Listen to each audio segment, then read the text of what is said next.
भगवान, चार्वाक दर्शन की ग्रंथ संपदा को क्यों नष्ट किया गया? चार्वाक के बारे में आपके क्या विचार हैं? वैराल्य, चार्वाक दर्शन की ग्रंथ संपदा खतरनाक थी पंडित पुरोहितों के लिए। उनकी मृत्यु थी उसमें छिपी। अपने को बचाने के लिए उसे नष्ट करना पड़ा। चार्वाक ग्रंथ संपदा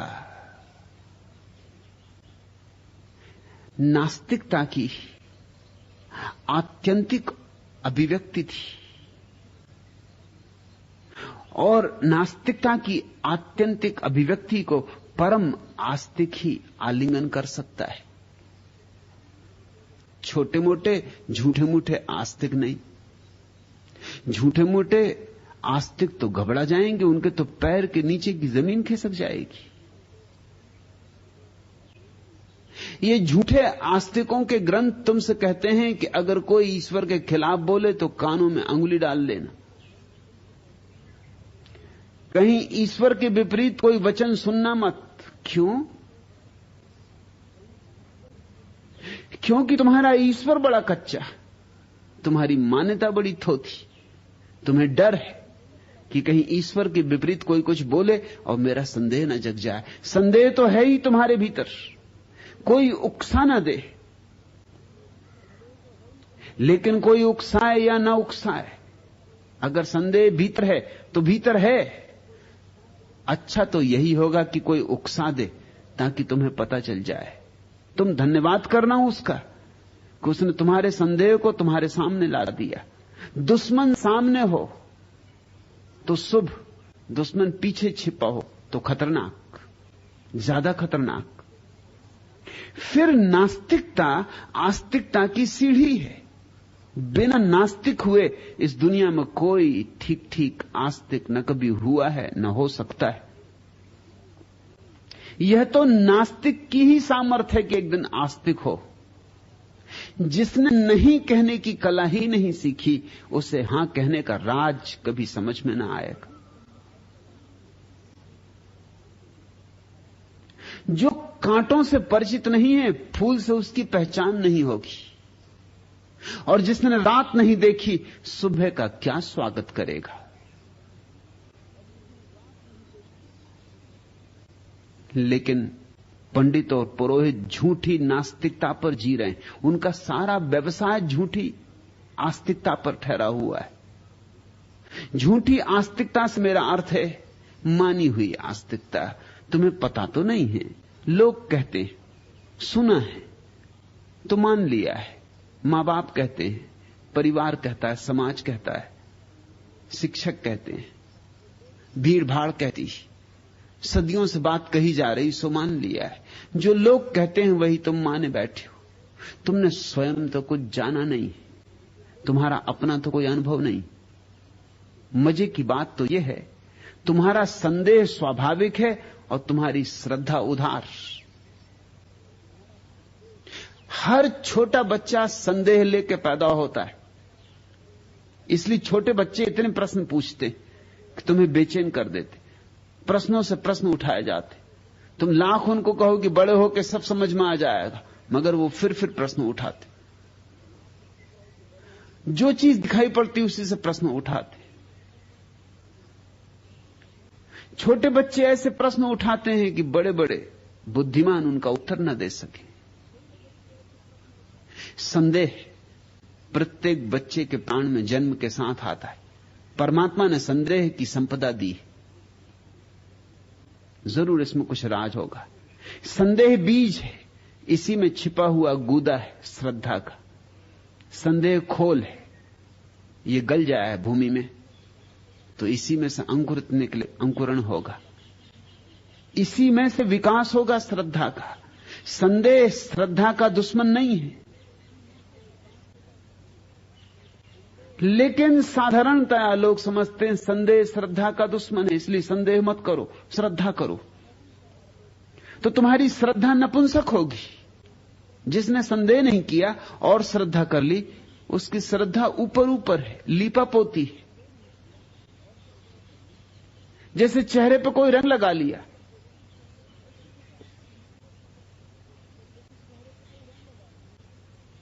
ऐसे जैसे किसी नीग्रो के ऊपर तुम सफेद पेंट कर दो तो वो गोरे हो गए, या किसी गोरे के ऊपर कालिक पोत दो, कोलतार पोत दो तो वो काले हो गए।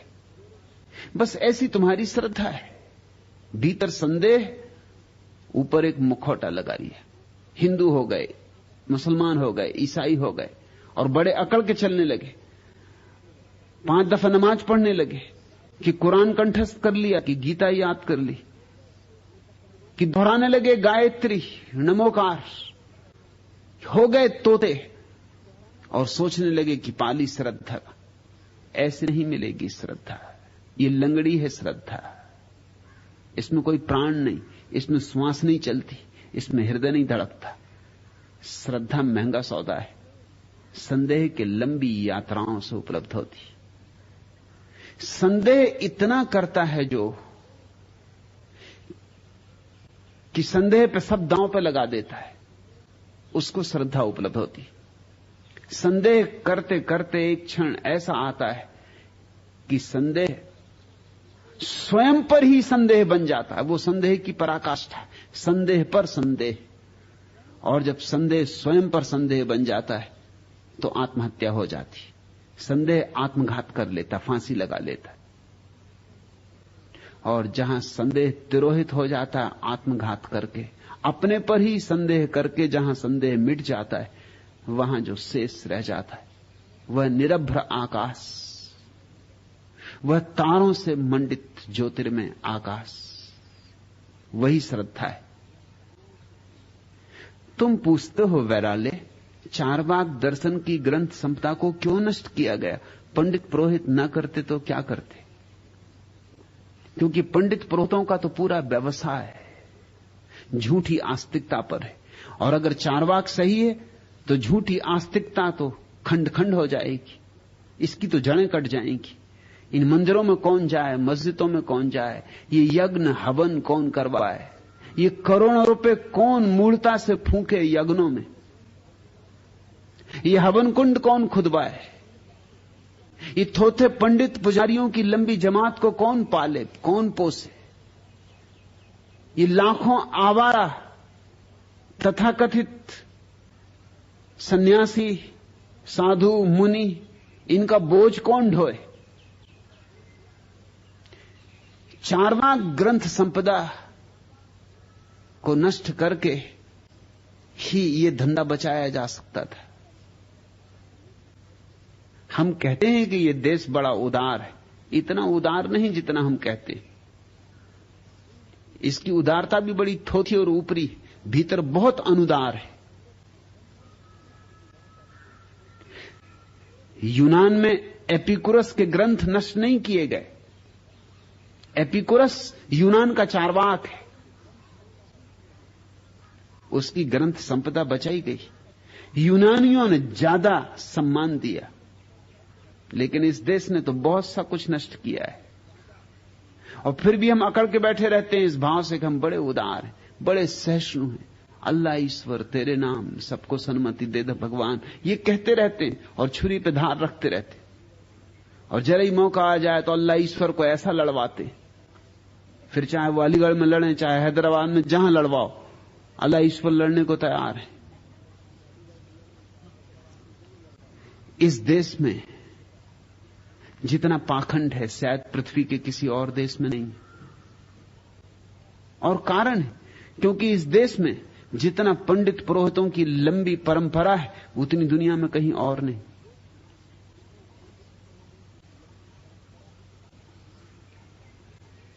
चारवाक ने कहा क्या? पहली तो बात ख्याल रखना, चारवाक कोई व्यक्ति का नाम नहीं, चारवाक पूरी दर्शन परंपरा का नाम है, नास्तिकता का। यह शब्द बड़ा प्यारा है, हालांकि पंडितों ने इसके भी बड़े गलत अर्थ किए। चारवाक बनता है चारुवाक से। चारुवाक का अर्थ होता है मधुर वचन वाले लोग, जिनके वचन बड़े मधुर थे। और चारवाकों ने बड़ी मधुर बात कही थी। चारवाकों ने कहा था यही पृथ्वी सब कुछ है, कहीं कोई और स्वर्ग नहीं। यही जीवन सब कुछ है, कहीं कोई और जीवन नहीं। इसे भोगो, इसे आनंद उत्सव बनाओ, नाचो गाओ, इसके पार कुछ भी नहीं है और कोई परमात्मा नहीं है, यही जीवन सब कुछ है। बड़ी मीठी बात कही थी। चारुवाक का अर्थ होता है मधुर, मिष्ट संदेश देने वाले लोग। दूसरा नाम इस दर्शन का है लोकायत। लोकायत का भी अर्थ होता है जो लोक को पसंद पड़ा, जो अनंत अनंत लोगों की समझ में आया।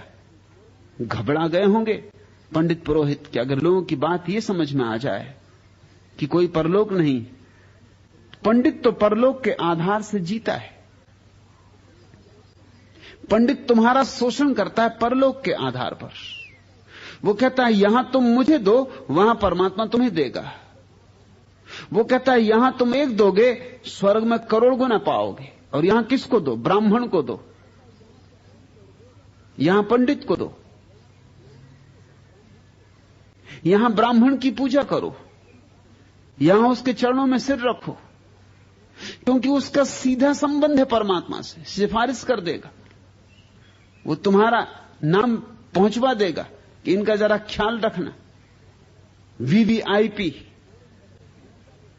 बहुत प्रतिष्ठित व्यक्ति हैं ये जो आ रहे हैं, इन्होंने करोड़ रुपए लगवा के यज्ञ करवाया था। और कैसी कैसी मूर्ताएं पंडित ने करवाई। अश्वमेध करवाए जिनमें घोड़े मारे जाते। और आज जो पंडित और पुजारी गौ हत्या रोकने के लिए शोरगुल मचा रहे हैं, आचार्य विनोबा भावे जो गौ हत्या के लिए रुकावट हो जाए इसके लिए आमरण अनशन पर उतर गए थे। इन सब से कोई पूछे कि तुम्हारी परंपरा कुछ और ही कहती, यहां गौमेध यज्ञ भी होते थे, यहां गौएं भी यज्ञ में मारी जाती थी। और इतना ही नहीं, यहां नरमेध यज्ञों की भी चर्चा है, जहां मनुष्य भी मारे जाते थे। पुरुष ने, पंडितों ने, पुरोहितों ने मनुष्य से क्या क्या नहीं करवा लिया है। सब करवा लिए, सब पाप, इस आशा में कि परलोक में पुण्य मिलेगा, स्वर्ग मिलेगा, स्वर्ग की अप्सराएं मिलेंगी। कल्प वृक्ष के नीचे बैठकर फिर आनंद ही आनंद है। तो एक तो पंडित पुरोहित ने शोषण किया। चारवाक की बात अगर फैलती तो यह शोषण बंद हो जाता। दूसरे पंडित पुरोहित ने एक और बड़ा काम किया। उसने इस जगत में जो शोषण चलता है उसको सुरक्षा दी। उसने कहा यह तुम्हारे कर्मों का फल है। तुम अगर गरीब हो तो इसलिए नहीं कि अमीर तुम्हें चूस रहे हैं, तुम अगर गरीब हो तो इसलिए कि पिछले जन्म में तुमने पाप किए थे। और अमीर इसलिए अमीर नहीं है कि वो शोषण कर रहा है, बल्कि इसलिए अमीर है कि उसने पिछले जन्मों में पुण्य किए थे। तो पंडित पुरोहित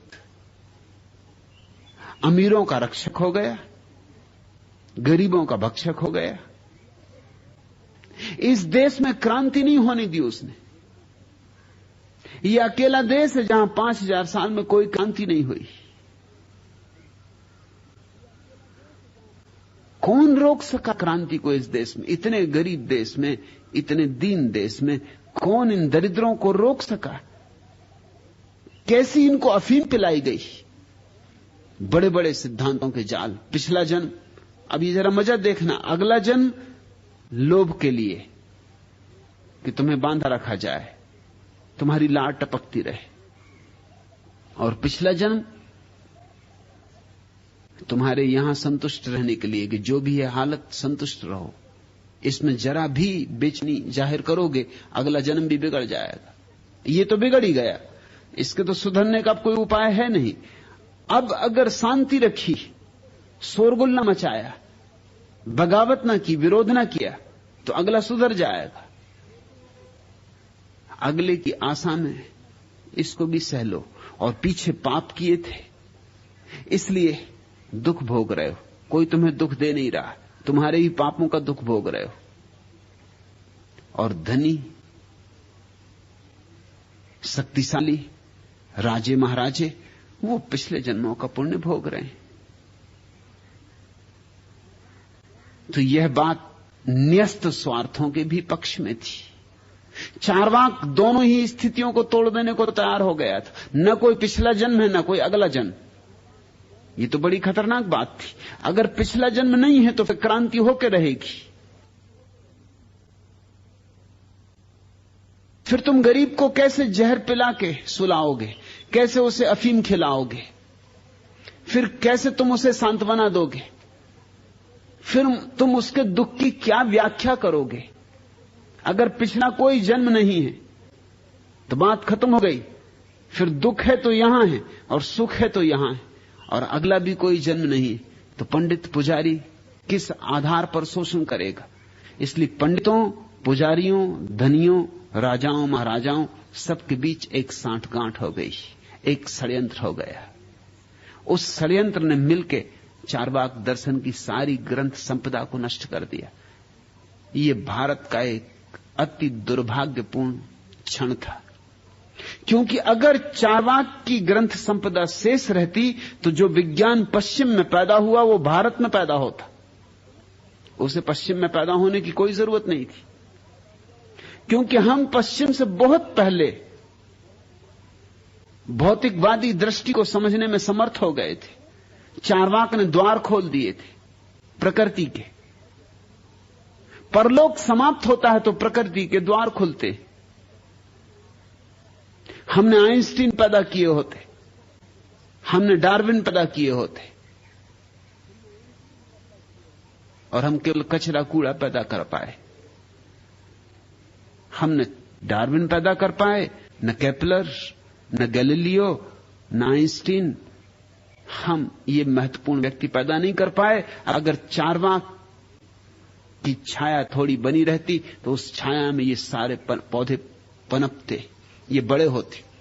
हमने बहुत पहले आइंस्टीन पैदा कर लिया होता, क्योंकि आइंस्टीन जिस सापेक्षवाद का सिद्धांत दिया वो महावीर ने 2500 साल पहले इस देश को दिया था, लेकिन उसके लिए भूमिका नहीं थी, परिप्रेक्ष्य नहीं था, ठीक संदर्भ नहीं था। वो ठीक संदर्भ तो चार्वाक से मिल सकता था, पदार्थवादी दृष्टिकोण से मिल सकता था। और मैं तुमसे यह भी कह दूं कि अगर चार्वाक की ग्रंथ संपदा शेष रही होती और चार्वाक का विचार फैल सका होता तो यह देश न तो दीन होता, न दरिद्र होता, यह समृद्ध होता। ये इस पृथ्वी की सोने की चिड़िया आज भी होता, क्योंकि इस देश के पास इतनी संपदा पड़ी है, इतनी संपदा, प्राकृतिक इतनी सुविधा होने के बाद भी दीन भिखमंगों की तरह हम दुनिया में हैं आज। उसका सबसे बड़ा कारण हमारे पंडित पुरोहित हैं। उसका सबसे बड़ा कारण चार्वाक की दर्शन संपदा का नष्ट करना है। और अगर यह देश समृद्ध होता, धनी होता, तो धार्मिक भी होता। यह मेरी अपनी प्रस्तावना है कि सिर्फ धार्मिक समाज तभी संभव हो सकता है जब उसके पहले समृद्धि की एक भूमिका पैदा हो गई हो। गरीब समाज धार्मिक नहीं हो सकता, समृद्ध समाज ही धार्मिक हो सकता है। अगर चार्वाक की नास्तिकता फैलने दी गई होती तो हम अब तक आस्तिक हो गए होते। ये तुम्हें बड़ी उल्टी बात लगेगी। मेरी बातें इसीलिए उल्टी लगती हैं लोगों को, क्योंकि लोग एक धारणा से बंध गए और उस धारणा के ऊपर उठ के सोचने की उनकी क्षमता भी खो गई। लोगों में सोचने के संबंध में बड़ी नपुंसकता पैदा हो गई। ये बात उल्टी नहीं है। अगर हमने ठीक ठीक नास्तिकता को अंगीकार किया होता तो उसी नास्तिकता से आस्तिकता का जन्म होता, क्योंकि आस्तिकता के बिना जिज्ञासा शांति नहीं होती। नास्तिकता शुरू करती है यात्रा, अंत नहीं कर सकती। चारवाक से शुरू करो, बुद्ध पर पूर्णता है। जो बीच में अटक जाएगा वो तड़फेगा। तुम आज देखते नहीं हो ये बात इतने प्रत्यक्ष रूप से कि पश्चिम में आज धर्म के संबंध में जितनी जिज्ञासा है उतनी पूरब में नहीं। तुम देखते नहीं हो यहां मेरे पास सारी दुनिया से कम 30 देशों से लोग आते हैं। भारतीय को इतनी उत्सुकता नहीं मालूम होती।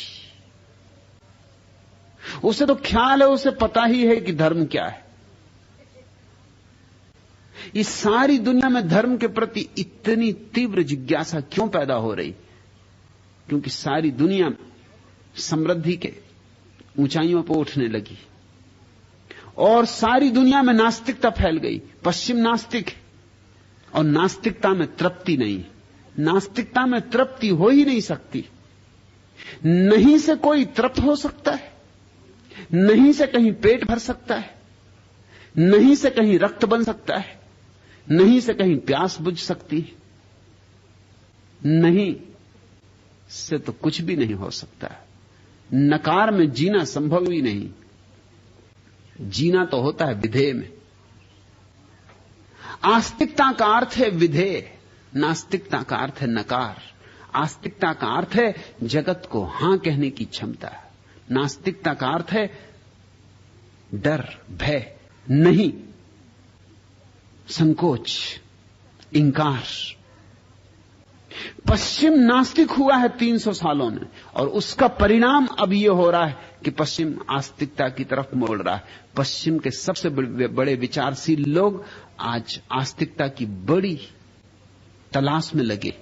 आइंस्टीन ने मरते समय कहा कि मेरे जीवन भर की निष्पत्ति यह है कि जितना मैंने विज्ञान को समझा उतना ही मुझे लगा कि जीवन एक अपरसीम रहस्य है और इस रहस्य को हम कभी हल न कर पाएंगे। यह रहस्य ही तो परमात्मा है। जीवन की रहस्यमयता का अनुभव ही परमात्मा है। एरिंगटन ने भी अपने संस्मरणों में लिखा कि पहले मैं सोचता था जगत केवल वस्तुओं का जोड़ है, लेकिन जितनी मेरी समझ बढ़ी वस्तुओं के संबंध में, मैं जितना पदार्थवाद की गहराइयों में उतरा, उतना ही मैंने अनुभव किया कि जगत वस्तुओं का जोड़ नहीं, चैतन्य का संघट है। चैतन्य का संघट ये तो परमात्मा का ही दूसरा नाम हो गया। चैतन्य का सागर। और परमात्मा के लिए बेहतर व्याख्या क्या होगी? पश्चिम नास्तिक हुआ, भौतिक हुआ, समृद्ध हुआ और समृद्धि, नास्तिकता, भौतिकता, इस सब का अंतिम परिणाम तुम देख रहे हो क्या हुआ? पश्चिम का मंदिर बन गया है। अब कलश चढ़ने की देर है, स्वर्ण कलश आस्तिकता का।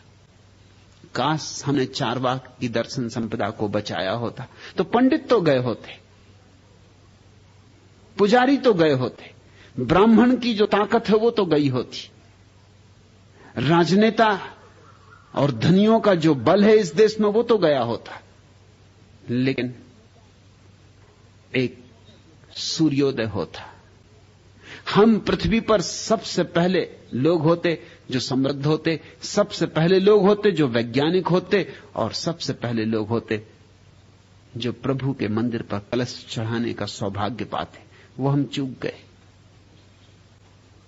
और वो हम अभी भी चूके चले जाएंगे, क्योंकि अभी भी पंडितों का सिकंजा हमारी गर्दन पर बहुत गहरा है। अभी भी यज्ञ हो रहे हैं, अभी भी करोड़ों रुपए का घी और अन्न अग्नि में फेंका जा रहा है। अभी भी घर घर में सत्यनारायण की कथा हो रही है, जिस कथा में ना तो सत्य है कुछ और ना नारायण है कुछ। अभी भी लोग बैठे मालाएं फेर रहे हैं, मुर्दों की भांति यंत्रवत।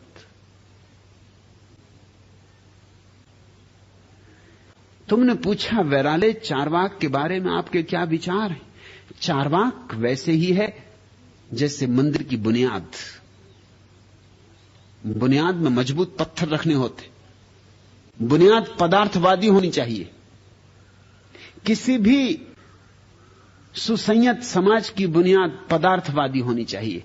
हां, शिखर चढ़ेगा मंदिर का, कलश चढ़ेगा, स्वर्ण का बनाएंगे, मोतियों से सजाएंगे, हीरे जवाहरात जड़ेंगे, मगर हीरे जवाहरात कोई बुनियाद में नहीं भरने पड़ते। बुनियाद बन सके ऐसी क्षमता चारवाक की है। और चारवाक ने भौतिकवाद के सारे सूत्र खोज लिए थे जो पश्चिम में एपिकुरस, दिदरो, मार्क्स, एंजल्स और दूसरे लोगों ने खोजे, और हजारों साल बाद खोजे। चारवाक ने सारे भौतिकता के सूत्र खोज लिए थे। चारवाक, फिर याद दिला दूं, किसी व्यक्ति का नाम नहीं, बहुत से व्यक्तियों की धारा का नाम है। जो पहला व्यक्ति हुआ जिसने नास्तिकता की इस देश में चर्चा की, उसका नाम है बृहस्पति।